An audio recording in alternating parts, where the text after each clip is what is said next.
Hi friends, எப்படி இருக்கீங்க? இன்னைக்கு நான் உங்களுக்கு ஒரு கதை சொல்ல போகிறேன். இந்த கதையோட உயிர். ஒரு ரோட்டில் ஒரு அப்பாவும் ஒரு பாப்பாவும் வண்டியில் போயிட்டு இருந்தாங்க. அப்போதைக்கு அவங்ககிட்ட ஒரு கார் நின்றுச்சான். அந்த பாப்பா அந்த காரில் ஒன்று எழுதியிருந்தான். அந்த எழுத்துக்களெல்லாம் பார்த்தது அவங்க அப்பா கிட்ட கேட்டுச்சான். அப்பா, அந்த காரு என்ன எழுதிருக்குன்னு கேட்டுச்சான். Baby on போர்டுன்னு எழுதிருந்தான். அப்படிதான் என்னப்பா அப்படின்னு கேட்டுச்சான்.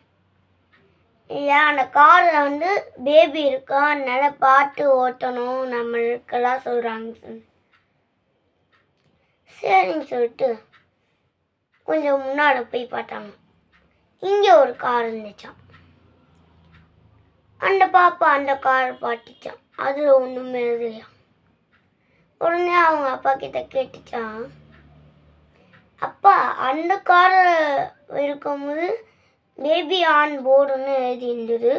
அப்போ அதில் பேபி இருக்குது. அப்போ இந்த காரில் எழுதுற, அப்போ இந்த காரில் பேபி இல்லையா அப்படின்னு கேட்டுருக்கேன். ஆமாம்மா, அங்கே பேபி இல்லைதான் அப்படின்னு சொன்னேன். அப்போ அந்த காரை நம்ம மோதி இடிக்கலாமா அப்படின்னு கேட்டுச்சான். அவங்க அப்பாவுக்கு ரொம்ப கொஞ்சம் கொஞ்சமாக யோசிக்க ஆரம்பித்தாள். இல்லைம்மா, இந்த காரையும் நம்ம இடிக்கக்கூடாது, அந்த காரையும் நம்ம இடிக்கக்கூடாது அப்படின்னு சொல்லியிருக்காரு.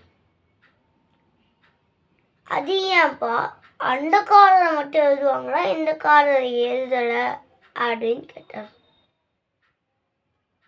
இல்லைம்மா, எனக்கே அது புரியல, நீ சொன்னோன்னே தான் எனக்கே அது தெரிஞ்சுது அப்படின்னு. அதை நான் சொல்கிறேன்ப்பா, குழந்தையும் உயிர் தான், பெரியவங்களும் உயிர் தான். அதை ஏன் பிரித்து இவங்களை மோதலாம், இவங்க மோதக்கூடாதுன்னு எழுதியிருக்காங்க. எல்லாருமே உயிர் தானே அப்படின்னு கேட்டிருக்கு. ஆமாம்மா அப்படின்னு சொல்லியிருக்காரு. இப்போ இந்த கதையிலான நம்மளுக்கு என்ன தெரியுதுன்னா, நம்ம எல்லாருமே உயிர் தான். குழந்தைங்க, கொஞ்சம் வளர்ந்தவங்க, இல்லை யாராவது பேரண்ட்ஸ், தாத்தா பாட்டி, எல்லாருமே உயிர் தான். குழந்தைங்க வேறு பெரியவங்க வேறுன்னு பிரிக்க முடியாது. ரெண்டு பேருமே உயிர் தானே. எல்லாருமே உயிரோடு தானே இருக்கும். உயிர் தானே அதுவும்.